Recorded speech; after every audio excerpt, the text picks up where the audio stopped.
Halo, selamat malam semuanya, eh, sahabat serial ortopedi. Kita ketemu lagi di acara ngobrol santai di serial ortopedi. Perkenalkan, saya Dr. Fahri, salah satu tim yang mengisi di Instagram serial ortopedi. Sehari-hari beraktivitas di Rumah Sakit Columbia, dan kebetulan saya seorang spesialis ortopedi, subspesialis tulang belakang. Ya, malam ini mungkin kita ngobrol santai aja ya. Jadi mungkin sekedar perkenalan dulu. Jadi memang terima kasih telah menjadi follower dari serial ortopedi. Semoga informasi-informasi yang kami sampaikan bermanfaat dan bisa berguna bagi teman-teman sekalian. Dan kita di serial ortopedi ada saya sendiri, kemudian ada Dr. Budi Mansyah. Nah, Dr. Budi Mansyah ini kebetulan mendalami bagian lutut. Halo juga, kemudian ada Dr. Aldo, dokter spesialis ortopedi juga, dan Lutfi, bagian manajerial ya, yang banyak mengelola jaringan Instagram kita juga.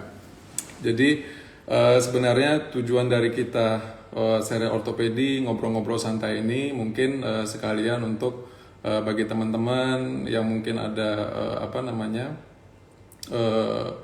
kendala-kendala di bidang ortopedi, mari disampaikan.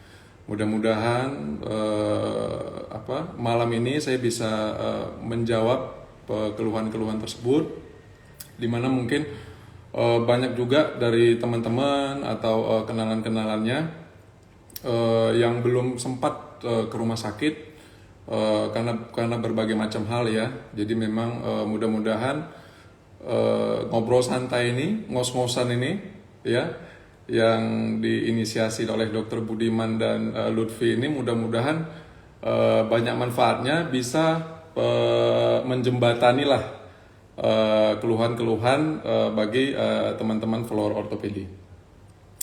Jadi mungkin sekilas sebenarnya itu tujuan kita membuat ngobrol-ngobrol santai ini ya, untuk menjawab kendala-kendala tadi. Nah, mungkin sebelum saya di sini udah ada beberapa pertanyaan dari teman-teman juga yang mungkin nanti bisa saya jawab. Kemudian halo juga semuanya teman-teman. Mungkin untuk awal mungkin saya cerita sedikit tentang pasien-pasien yang yang biasanya berkaitan dengan ortopedi. Jadi karena saya sendiri kebetulan mendalami kasus-kasus tulang belakang, kendala-kendala di tulang belakang, sekarang ini banyak juga pasien-pasien datang dengan keluhan nyeri punggung, terutama memang nyeri punggung bawah. Nah, ini juga ada pertanyaannya mengenai LBP, yaitu low back pain. Jadi sebenarnya kalau low back pain ini sebenarnya merupakan penyakit yang insya Allah sangat bisa disembuhkan. Jadi karena apa? Karena memang low back pain ini merupakan salah satu penyakit yang sering. Kemudian dia mengenai berbagai macam usia. Jadi bukan hanya usia tua saja, bukan hanya usia muda saja, berbagai macam usia. Nah, tadi kenapa saya bilang bisa disembuhkan, sangat bisa mudah disembuhkan, yaitu karena memang penanganannya itu bisa dengan penanganan yang sederhana ternyata. Yang mulai dari biasanya kalau pasien-pasien datang ke saya, biasanya banyak untuk awal saya sarankan dengan perubahan postur dulu. ya, supaya punggungnya itu kembali ke posisi semula atau kembali ke posisi normalnya. Rata-rata 70%, 80% dengan hanya perbaikan postur saja, dengan memperbaiki kebiasaan saja, alhamdulillah pasien-pasien kita hasilnya baik. Kemudian jika masih kurang bisa ditambah dengan kegiatan-kegiatan sederhana ya, misalkan seperti melatih otot punggung. Kemudian kalau yang bisa berenang silakan berenang. Ternyata juga sangat baik untuk memperkuat otot punggung kita sehingga tidak menjadi sakit. Kemudian latihan-latihan otot punggung lain juga banyak, misalkan seperti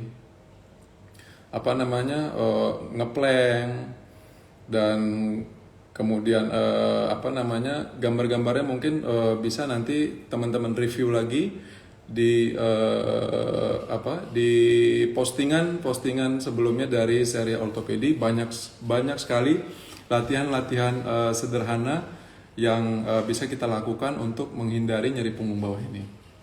Nah, kemudian ada juga pertanyaan mengenai perbaikan postur itu gimana? Nah, sebenarnya kalau misalkan perbaikan postur itu sebenarnya ialah kalau misalkan kita lihat, mungkin di sini saya nggak bawa gambarnya ya.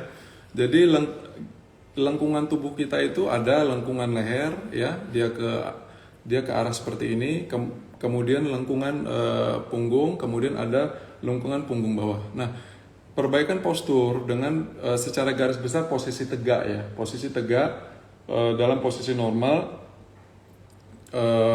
itu ya kita jaga terus menerus, mulai dari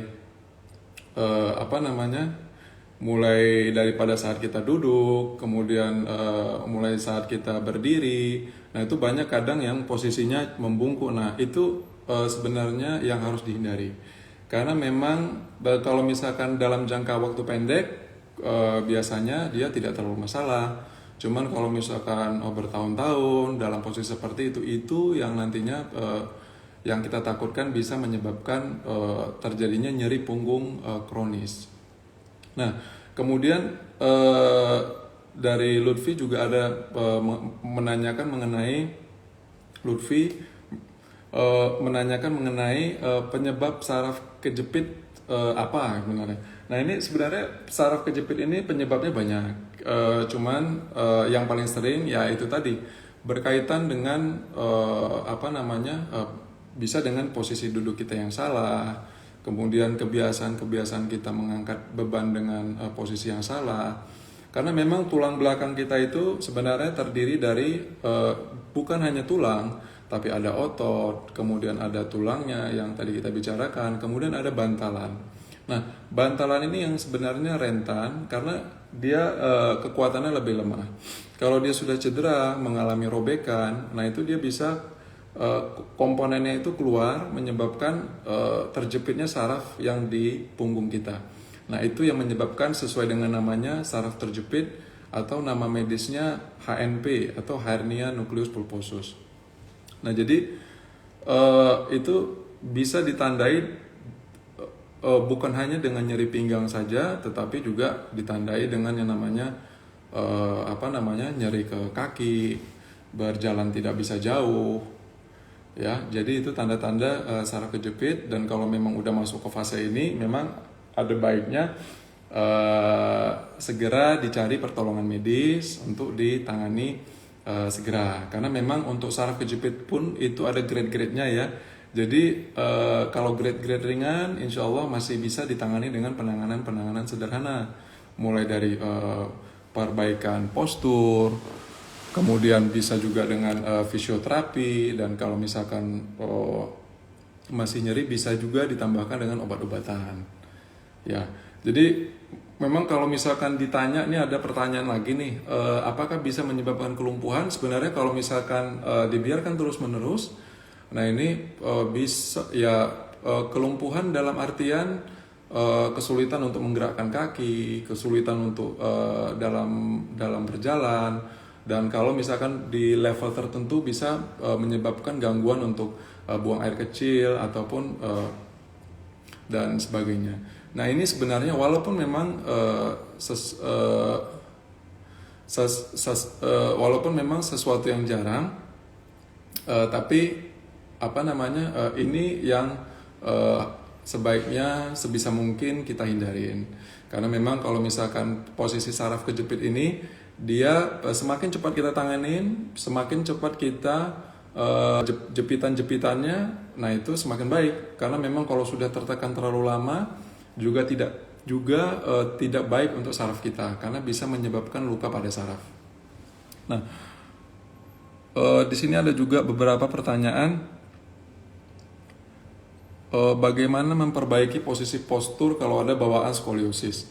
Nah, sebenarnya skoliosis ini kembali, kalau misalkan skoliosisnya derajat ringan, sebenarnya tidak ada masalah. Kita tetap memperbaiki postur dalam posisi sesempurna yang kita bisa.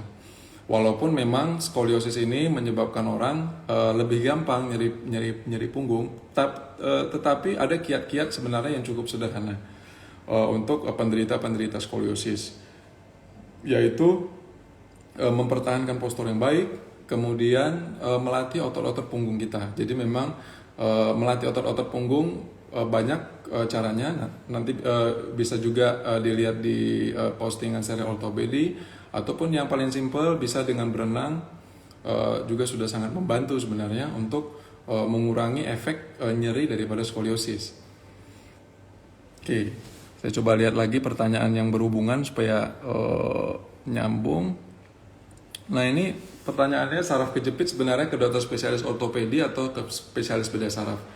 Nah ini memang kalau misalkan di dunia medis, sebenarnya kedua dokter spesialis ini bisa menangani saraf terjepit. Ya, memang tergantung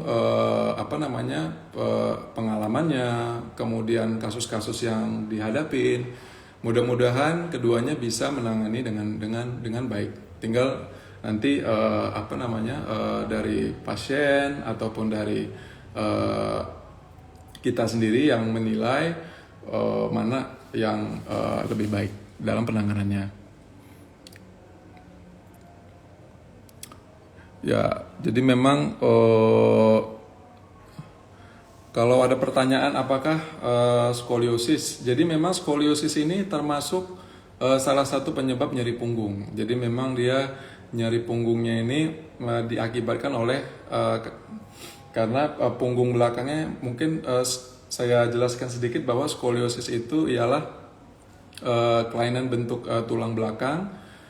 Mungkin kalau yang pernah lihat di postingan kita juga ada, dia bentuknya seperti lebih kurang seperti S ya. Jadi memang nantinya lebih gampang nyeri. Nah ini sebenarnya tergantung besar kecil derajatnya. Jadi kalau memang derajatnya masih kecil, lebih kecil dari 30 derajat, lebih kecil dari 40 derajat, sebenarnya banyak penderita skoliosis sebenarnya yang tidak perlu penanganan operasi. Tetapi memang kalau misalkan dia sudah lebih dari 50 derajat, masih pada usia muda dan cenderung bertambah, nah itu pilihan operasi itu merupakan salah satu pilihan yang dipertimbangkan untuk mengurangi, untuk mencegah terjadinya perburukan yang terus-menerus. Ya, jadi memang tadi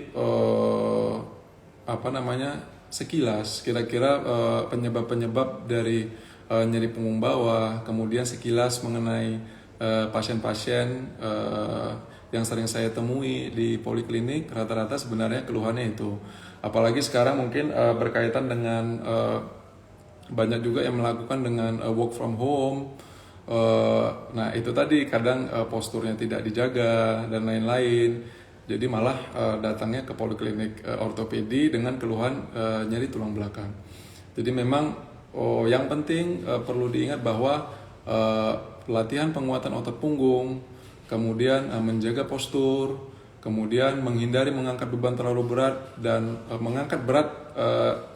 mengangkat sesuatu yang berat dengan cara yang benar, Nah itu sebenarnya sudah cukup untuk kita menghindari yang namanya terjadinya nyeri punggung ini.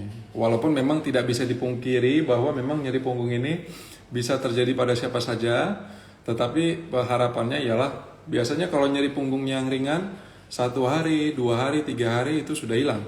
Kalau misalkan lebih dari seminggu, lebih dari 2 minggu, kemudian mengakibatkan kita sulit bangun dari tempat tidur, mengakibatkan kita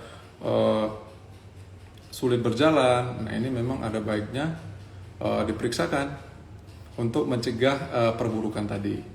Oke, sekarang sambil jalan ya kita lihat ada beberapa pertanyaan juga.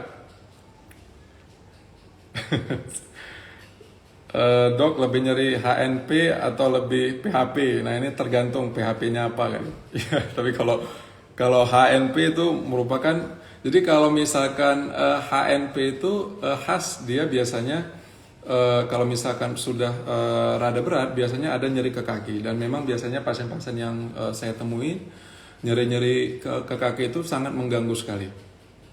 Ya, sangat mengganggu. Oke. Kemudian apakah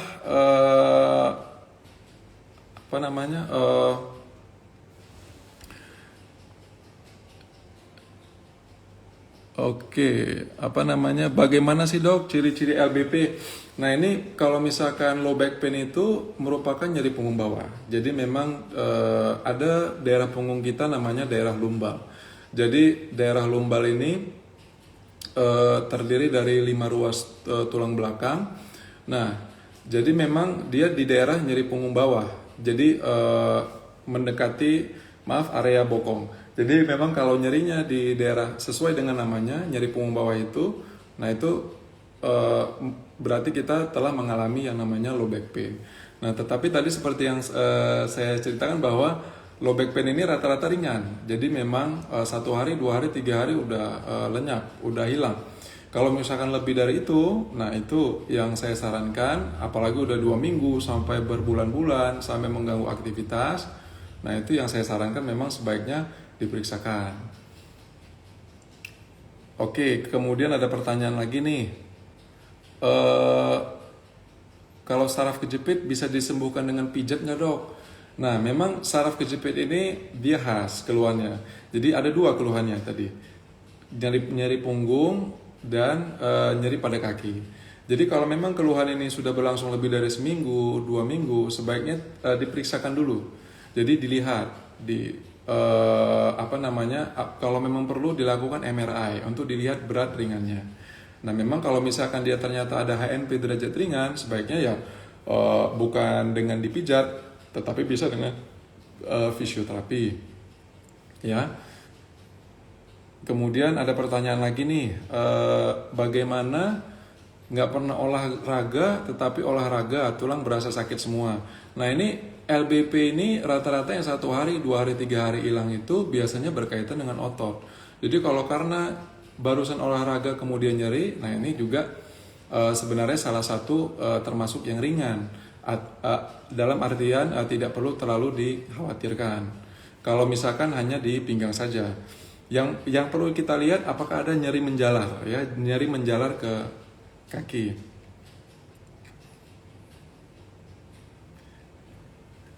Ya ini dari orang tua saya, dok, lukisannya cakep-cakep ya, ini lukisan di atas ya. Oke, kemudian ada lagi yang mau yang bertanya. Oke, apakah perlu diterapi? Apakah boleh diterapi akupuntur? Nah, memang kalau misalkan akupuntur memang di luar ruang lingkup saya ya.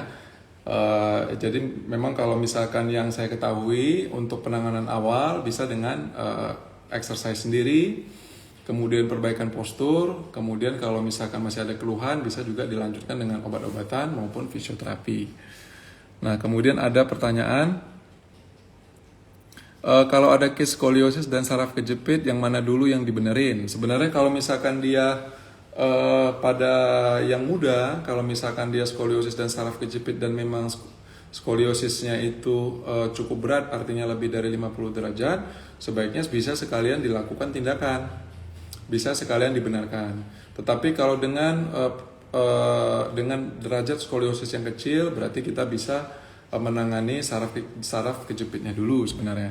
Dan memang kalau untuk fisioterapi ini bagusnya juga dia kalau untuk yang skoliosis ringan ataupun saraf kejepit ringan bisa dilakukan secara bersamaan. Jadi untuk yang keluhan-keluhan ringan.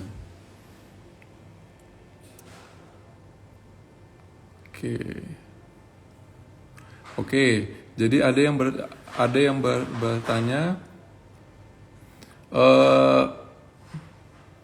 ya, saya subspesialis tulang belakang. Kemudian kalau tulang belakang baiknya sama dokter ortopedi biasa atau ortopedi khusus tulang belakang. Nah, ini ada sebenarnya kasus-kasus yang bisa kasus-kasus tulang belakang ada juga yang bisa dilakukan dokter ortopedi umum. Namun kalau misalkan kasus-kasus sulit biasanya dilakukan oleh dokter ortopedi tulang belakang atau misalkan kasus-kasus dengan alat-alat khusus juga dilakukan oleh dokter ortopedi tulang belakang. Kemudian ada pertanyaan, nah ini kalau misalkan pertanyaan aman nggak sih dok konsultasi di masa sekarang? Nah memang kalau di masa sekarang ini ya kita usahakan yang terbaik ya, kita usahakan perlindungan yang maksimal, tetapi yang utama juga kita berdoa usaha yang maksimal. Ya mudah-mudahan insya Allah hasilnya bagus. Baik. Kemudian selamat malam dok. Saya pasien low back pain, diagnosa mungkin ini maksudnya low back pain di lumbal 45. Apa makna diagnosa ini ya? Berarti nyeri punggung bawah atau di area lumbal 4 dan 5. Dan biasanya kalau ada lumbal 45 itu artinya di diskus atau bantalan di lumbal 45-nya mengalami proses degeneratif atau proses penuaan Pak dari Pak Kennedy John ya. Kemudian ada pertanyaan dari istri saya sendiri nih, Lulu Mustokoweni, dok terapi berenang untuk low back pain itu berapa lama biasanya? Nah ini sebenarnya kalau berenang ini karena memang kalau memang ada keluhan nyeri punggung, memang terapi berenang ini lebih baik dilakukan sebenarnya terus menerus. Jadi memang kalau memang udah jadi kebiasaan lebih alangkah baik karena memang dia tetap bisa menjaga kekuatan otot punggung. Hubungannya kalau otot punggungnya bagus, karena otot punggung menempel di tulang, otomatis tulang-tulangnya juga kuat. Kemudian diskus yang berada di sekitar otot, karena ototnya kuat, otomatis diskus juga bagus, tidak mudah mengalami robekan, tidak mudah mengalami HNP. Oke. Saya coba lihat lagi pertanyaan-pertanyaan lain. Jadi jadwal praktek saya di Rumah Sakit Columbia Asia setiap sore ada. Jadi boleh silakan konsultasi kalau memang ada kendala. Ya, jadi memang sebenarnya mungkin bisa saya sampaikan bahwa keluhan tulang belakang ini merupakan suatu keluhan yang sering dialami. Namun sebenarnya tidak perlu terlalu dikhawatirkan kalau keluhannya seperti yang saya sampaikan di awal tadi. Namun kalau misalkan ada keluhan-keluhan tambahan seperti nyeri menjalar ke kaki, nah ini yang sebenarnya perlu diperiksakan, perlu ditangani segera. Karena memang walaupun angka kesembuhan nyeri punggung bawah ini baik, tetapi kalau ada keluhan berat yang dibiarkan terus-menerus, nah itu nanti yang jatuhnya tidak bisa melalui terapi konservatif lagi, jatuhnya kemungkinan bisa melalui suntikan atau tindakan-tindakan lainnya. Oke.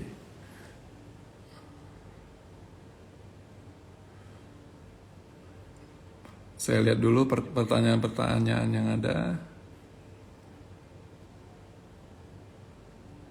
Nah, dari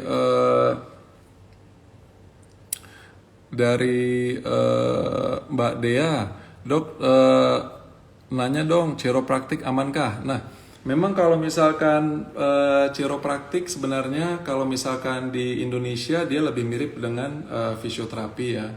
Nah, kalau misalkan manuver-manuver fisioterapi, kalau yang saya nilai dia lebih safe, lebih aman. Karena memang sebenarnya kalau misalkan untuk karena memang kebetulan saya juga tidak terlalu mendalami chiropraktik, jadi memang untuk saya mungkin lebih banyak komentar mengenai fisioterapi. Karena memang sebenarnya kalau misalkan ada temennya dengan keluhan nyeri punggung yang ringan ya, sebenarnya cukup dengan perbaikan postur, kemudian fisioterapi sebenarnya sudah cukup banget. Nah, cuman memang pengalaman saya ada pasien-pasien yang tidak sabar. Jadi memang karena memang nyeri punggung bawah ini dia pengurangan nyerinya bertahap. Jadi memang kita harus rajin, kita harus disiplin untuk menjalani pengobatan nyeri punggung bawah ini. Terutama mungkin nyeri punggung bawah kronis ya. Jadi memang bisa nggak dok dalam satu kali fisioterapi aja hilang nyerinya? Mungkin ada ya untuk nyeri punggung bawah yang ringan atau nyeri punggung bawah yang misalkan belum menahun atau belum berbulan-bulan. Tetapi kalau untuk nyeri punggung bawah kronis yang tanpa saraf terjepit, nah itu mungkin perlu tindakan fisioterapi beberapa kali. Jadi bisa 1 bulan, bisa 2 bulan, kemudian diiringi dengan exercise di rumah, insya Allah hasilnya bagus kok.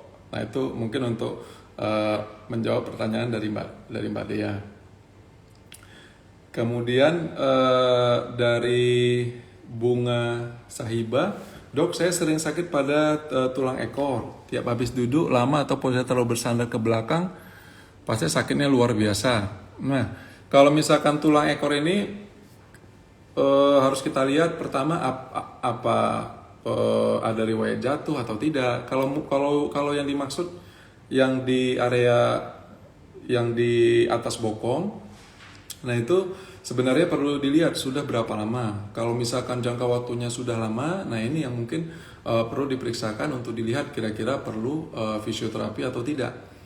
Karena memang kalau nyeri punggung bawah ringan itu di bawah seminggu dia biasanya sudah hilang. Oke. Pertanyaan dari Lutfi, dok, apakah bisa konsultasi online? Ya, bisa. Nanti jadwalnya juga kita sampaikan di serial ortopedi. Kemudian berapa persen berat badan mempengaruhi kesembuhan pasca operasi saraf kejepit? Nah ini satu lagi nih, berat badan nih tadi saya lupa bahas ya. Jadi berat badan berlebih ini sebenarnya dari sisi ortopedi atau dari sisi tulang dan otot kita sebenarnya sangat berpengaruh. Jadi sebenarnya dengan berat badan yang berlebih berarti kasihan lutut kita, kasihan punggung bawah kita, karena memang dia mengalami aus atau mengalami kerusakan lebih cepat daripada semestinya. Makanya bisa diperhatikan bahwa kadang yang mengalami nyeri punggung bawah, yang mengalami nyeri lutut atau nyeri pinggul biasanya lebih sering ya pada yang berat badannya berlebih, walaupun memang pada yang berat badan ideal juga ada, karena memang bisa juga berkaitan dengan bawaan. Nah, tetapi ada baiknya kita tetap menjaga berat badan kita, ataupun mungkin kalau yang sekarang berat badannya agak berlebih bisa mulai dikurangin, untuk menghindari ya itu tadi nyeri-nyeri pada punggung bawah kita. Apalagi pertanyaan Mbak Desi pasca operasi saraf kejepit. Nah ini memang kalau misalkan saya selesai operasi kepada pasien-pasien saya, pasti biasanya saya selalu bilang untuk keberhasilan operasi pengurangan berat badan itu penting sekali gitu loh. Jadi untuk menghindari kekambuhan nantinya. Dan biasanya ya walaupun dan biasanya banyak juga pasien yang berkurang berat badannya dan memang banyak juga yang dengan mengurangi berat badan saja, nah itu sudah banyak berpengaruh terhadap nyeri punggungnya ya untuk yang kasus-kasus ringan ya. Nah ini pertanyaan dari Larasyani. Nah ini mungkin nanya nih mungkin untuk justifikasi boleh pijet nggak dok? Nah ini mungkin kalau misalkan pijet, nah ini saya jawabnya agak bingung nih karena ini memang bukan bukan keahlian saya juga ya. Cuman memang kalau misalkan nyeri punggung bawah yang ringan, sebenarnya idealnya dengan perbaikan postur tanpa dipijat, cukup diistirahatkan, sebenarnya itu udah hilang sendiri. Kadang memang kalau masalah pijat ini ada juga yang berkaitan dengan kebiasaan mungkin kali ya. Padahal memang sebelumnya dengan perbaikan postur aja, kemudian dengan kita istirahatkan, mengurangi berat badan, tidak mengangkat beban, itu sebenarnya udah bagus sekali tuh untuk kesembuhan dari punggung kita. Kemudian ada pertanyaan lagi, dok kalau misalkan fisioterapi masih nyeri bagaimana? Nah ini memang bisa kita periksa lebih lanjut. Jadi memang perlu kita cari penyebabnya. Apakah postur kita sudah benar, kita ada saraf kejepit atau tidak? Karena memang sumber-sumber nyeri dari punggung bawah ini ada beberapa ya. Jadi kalau misalkan pada orang tua ada pengapuran pada sendi di bokong, kemudian pada otot, kemudian peradangan pada sendi di bokong, juga mirip-mirip gejalanya dengan nyeri punggung bawah. Nah ini memang sebetulnya yang kita cari.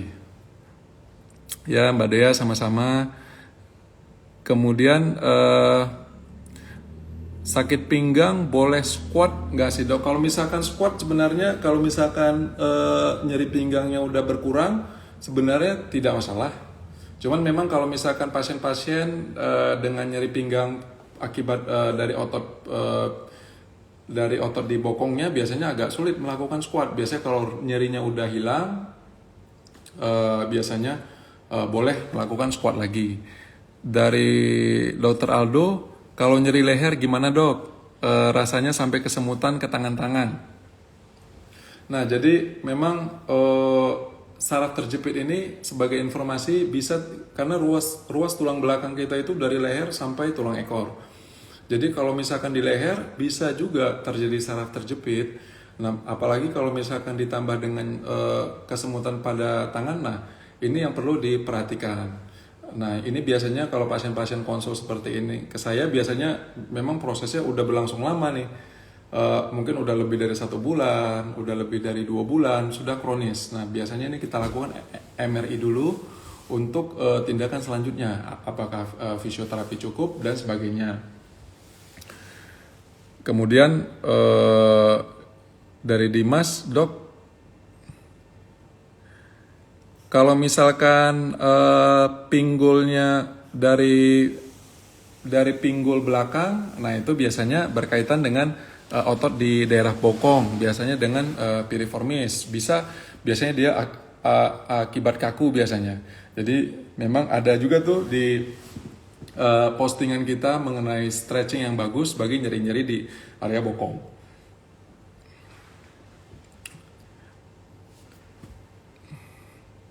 Ya, kemudian mungkin saya lihat dulu.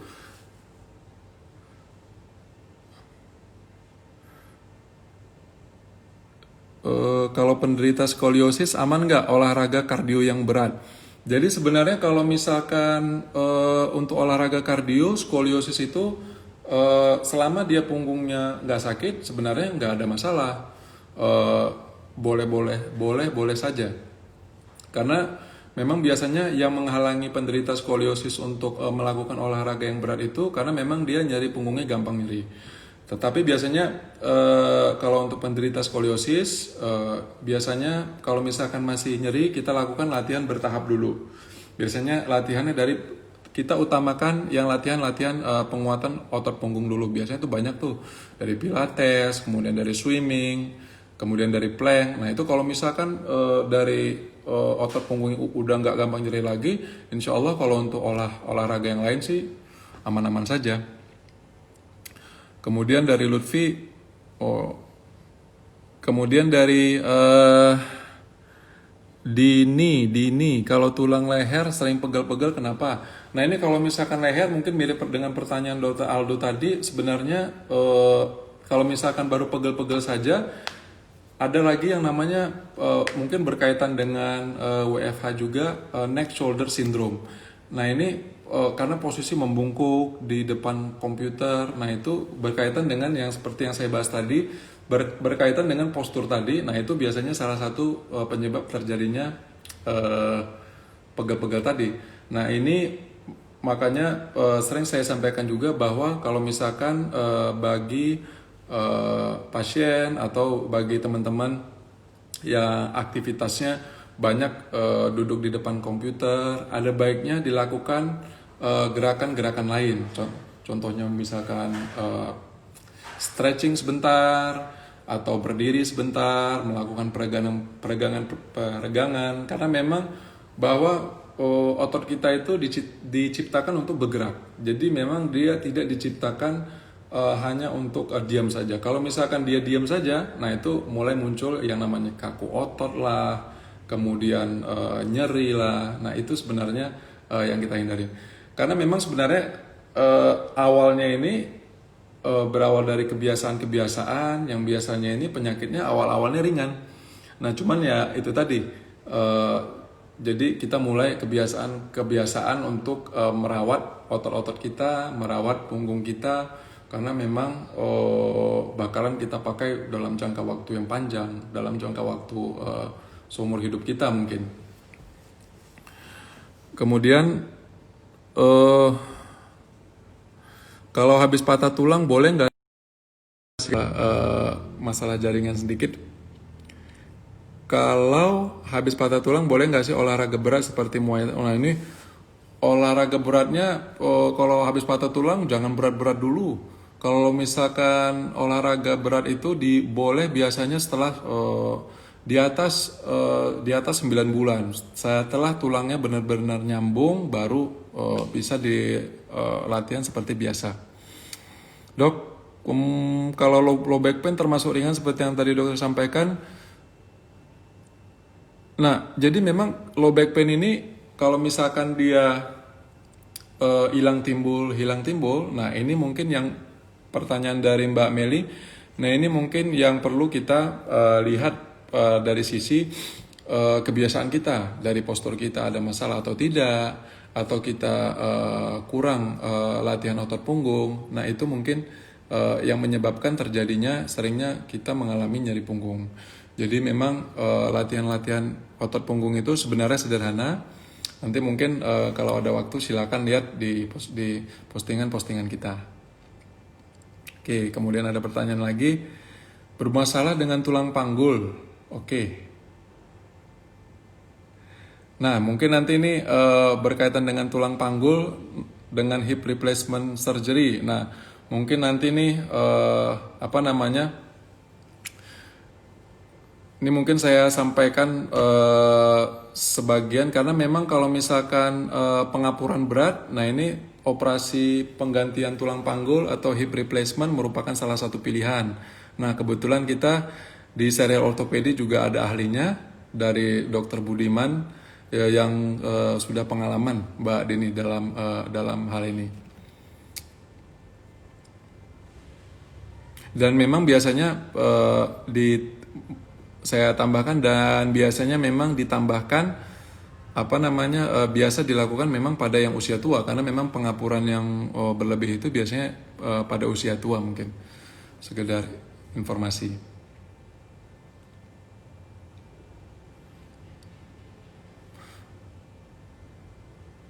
nanti mungkin bisa didiskusikan lagi. Kemudian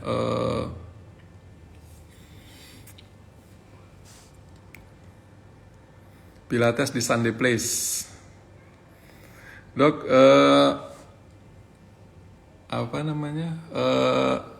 Posisi tidur bisa menyebabkan LBP. Jadi memang posisi tidur ini biasanya yang perlu kita hindari ialah biasanya pemilihan kasurnya. Jadi memang kalau misalkan kasurnya terlalu melengkung ke dalam, nah ini sebenarnya yang menyebabkan kita bangun pagi punggungnya sakit. Jadi memang posisi kasur, nah ini sebenarnya yang perlu kita perhatikan. Jadi pilihlah kasur yang memang keempukannya baik, karena memang sering juga pasien-pasien datang dikeluhkan nyeri punggung, ternyata dicari-cari penyebabnya ternyata akibat masalah kasur. Kemudian ya terima kasih kembali Dimas, Mbak Dini. Nah ini dok, duduk di lantai kelamaan kok bikin sakit pinggang ya. Nah ini dari Mbak Laras. Nah ini kalau misalkan biasanya kalau misalkan kita duduk di lantai kelamaan ini memang sering sakit pinggang. Nah ini biasanya berkaitan dengan bisa berkaitan dengan otot hamstringnya biasanya. Jadi ada otot di punggung kita, di bokong kita, jadi dia ketarik, kaku. Nah ini sebenarnya berkaitan dengan postur tadi. Jadi memang kalau misalkan kita cara memperbaikinya mudah, jadi memang kita ubah kebiasaan kita dengan duduk di kursi, kemudian dengan posisi yang bagus, biasanya udah membaik. Jadi pertanyaan dari Dea, sebenarnya kasur yang baik gimana dok? Yang keras atau yang lembut? Nah sebenarnya kalau misalkan dia keras atau lembutnya sebenarnya nggak ada masalah. Yang penting dia tidak sampai melengkung ke dalam. Jadi memang dia permukaannya yang penting rata. Kalau yoga disarankan nggak dok? Kalau yoga selama dia latihan, memang saya dengar untuk yoga kebetulan saya juga nggak banyak tahu ya tentang latihan-latihannya. Cuman selama dia intinya penguatan otot punggung ya. Saya rasa nggak ada masalah, bagus-bagus saja. Dari Mbak Arne, dok orang tua saya usia 83 tahun, saat ini kondisi hanya duduk dan tidur. Oke, jadi memang kalau usia 83 tahun memang kekuatan otot lemah, kemudian kemungkinan tulangnya keropos. Nah, tetapi memang seperti yang saya sampaikan di awal bahwa ini untuk pertanyaan Mbak Arne, bahwa memang otot kita, tulang kita diciptakan untuk bergerak. Jadi memang sebisa mungkin kalau bisa posisi duduk tetap dipertahankan, karena memang untuk menjaga kekuatan tulang-tulangnya supaya tidak rapuh. Kemudian bisa juga dengan dibarengi dengan berjemur untuk menjaga kekuatan tulangnya. Kemudian bisa juga ditambah dengan gerakan-gerakan pasif atau dibantu untuk digerakkan tangannya, dibantu digerakkan kakinya, ototnya, supaya tidak terjadi pengecilan pada otot-otot itu. Gitu Mbak Arna kira-kira. Kalau bantal yang dijual dari Mbak Dini, kalau bantal yang dijual untuk khusus leher itu sebetulnya secara klinis apakah betul bisa? Nah ini kalau misalkan bantal sebenarnya kalau menurut kalau misalkan bantal ini sebenarnya bebas, jadi memang yang penting bantal kalau untuk bantal keras atau lembutnya selama posisinya bagus. Jadi kita perhatikan kelengkungan leher kita. Jadi selama leher kita tidak terlalu ke belakang, tidak terlalu menunduk seperti ini, berarti bantalnya oke. Jadi tidak perlu bantal khusus yang bagaimana, tetapi kita lihat posisi leher kita aja. Kalau misalkan lehernya jangan sampai lehernya terlalu ke belakang, jangan sampai lehernya terlalu membungkuk seperti ini. Jadi memang kita perhatikan bentuk normal dari leher kita. Jadi mungkin nanti banyak tuh di internet tentang bentuk normal tulang belakang, silakan dilihat, silakan di searching. Jadi kita tahu nanti untuk pemilihan untuk kasurnya bagaimana, bantalnya bagaimana. Jadi sebenarnya sehat itu untuk menjaga punggung kita, leher kita, insya Allah mudah menjaganya. Cuman yang penting teratur. Kemudian, nah ini pertanyaan dari Laras juga ada, Dok. Kalau misalkan goes itu gimana? Nah itu goes sebenarnya salah satu sebelum goes, kalau memang olahraga goes bagus. Jadi memang banyak juga penderita nyeri-nyeri punggung, malah dia dengan goes dia tidak bagus untuk dia tidak terlalu kita bilang aman lah untuk penderita nyeri punggung. Cuman memang yang perlu diperhatikan ialah kita pernah bahas juga ini di postingan kita bahwa diperlukan yang namanya bike fitting atau fitting sepeda supaya posisi kita menjadi tidak terlalu membungkuk. Kemudian diperhatikan juga jalanannya, karena memang kalau jalanannya tidak rata dan keras terus-menerus juga tidak bagus untuk bantalan sendi kita. Kemudian untuk posisi membungkuk yang terlalu lama, nah itu kembali lagi ke masalah postur tadi. Kalau kita posisi membungkuk terlalu lama, otomatis postur normal tubuh kita itu terganggu. Nah ini mungkin kalau seminggu sekali oke saja, cuman kalau terus-terusan tiap-tiap hari seperti itu, nah ini bantalannya nanti yang ditakutkan bermasalah. Cuman selama kita goes dengan bike fitting, kemudian kita sebelum goes kita melakukan, kalau bisa sebelum goes dibarengi juga dengan penguatan otot-otot punggung sehingga punggungnya tidak gampang sakit. Oke, dari Lutfi, Dok, apa benar kasus ortopedik itu bagus untuk tulang? Ya, jadi seperti yang saya sampaikan tadi, yang penting kasurnya rata, tidak lembut, tidak keras, yang penting rata, dapat menjaga postur kita. Oke. Kalau misalkan masih pegel-pegel, nah itu mungkin kurang penguatan otot punggung kali, olahraganya. Mungkin saja, atau mungkin penjagaan postur pada saat berada di depan komputer, nah itu mungkin perlu kita tinjau lagi. Ya, dari Iwapi Jakarta Timur, ya silakan boleh nanti dijadwalkan, Mbak, untuk webinar selanjutnya.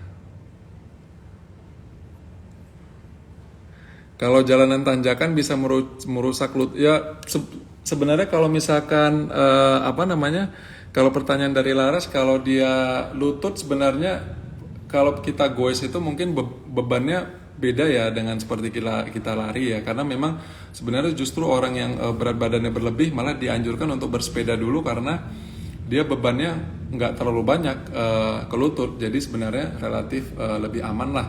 Cuman memang untuk pahanya yang biasanya gampang pegel-pegel, tapi ini kalau misalkan rajin dilatih, dia biasanya bertahap udah lebih jarang nyeri.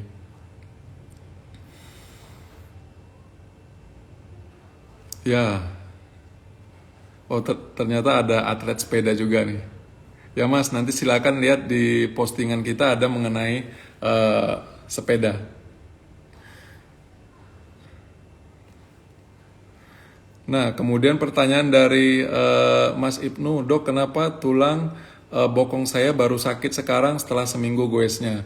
Nah, mungkin jadi memang kalau misalkan berkaitan dengan goes ini biasanya kalau misalkan sudah dilakukan bike fitting, kemudian masih terasa nyeri pada punggung, nah ini memang coba ditinjau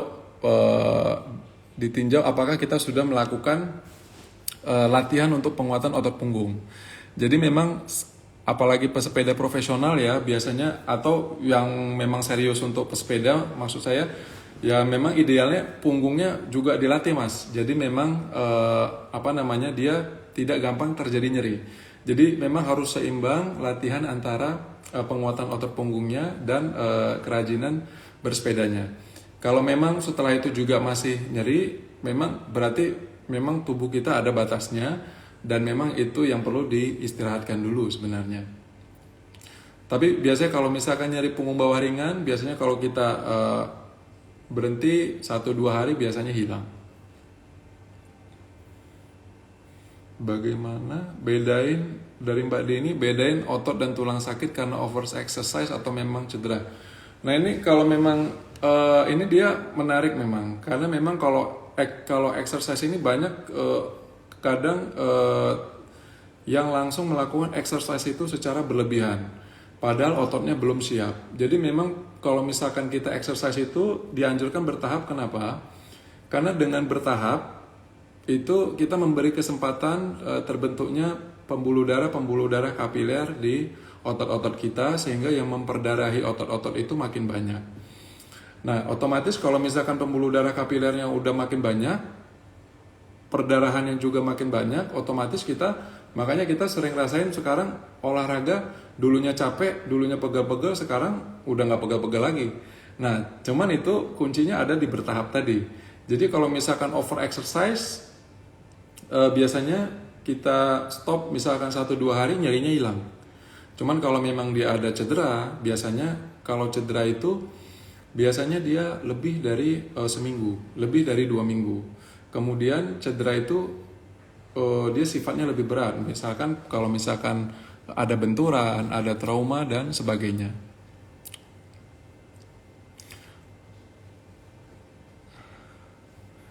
Oke.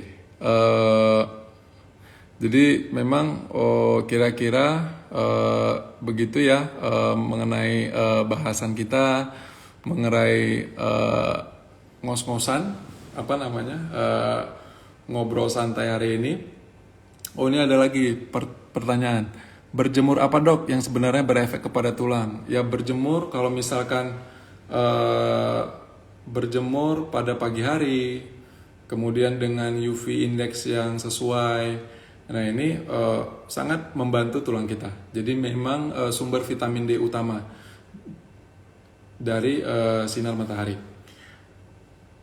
Jadi memang saya sarankan juga. Jadi memang untuk berjemur ini bukan hanya untuk orang tua saja, atau mungkin bukan hanya pada ibu hamil atau bayi saja, cuman untuk kita, untuk yang masih berusia muda. Untuk semua orang sebaiknya silakan berjemur karena banyak sekali manfaatnya. Ya kalau misalkan UV index banyaknya, ada yang bilang lebih dari 5 dan sebagainya. Biasanya di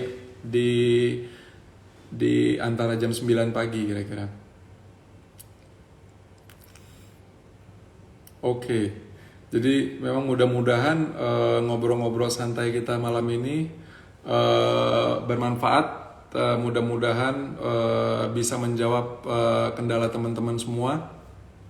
Mungkin nanti dari serial ortopedi kita mudah-mudahan kita bisa komitmen untuk bisa rutin ya ngobrol-ngobrol santai ini. Jadi mungkin bagi yang ada kendala, atau mungkin bagi yang belum bisa ke rumah sakit, mudah-mudahan bisa membantu. Oke, mungkin untuk ngobrol santai malam ini sampai di sini dulu. Terima kasih nih kepada tim serial ortopedi, Dr. Budiman, Dr. Aldo, Lutfi, manajer kita. Ya mudah-mudahan bermanfaat sama-sama. Terima kasih kembali Dea, Mbak Laras. Ya silakan konsul. Ya, bisa konsul gratis. Ya silakan. Ya Mbak, nanti kita sering-sering live. Mudah-mudahan bisa. Untuk sementara ini kita usahakan bisa komit seminggu sekali. Oke.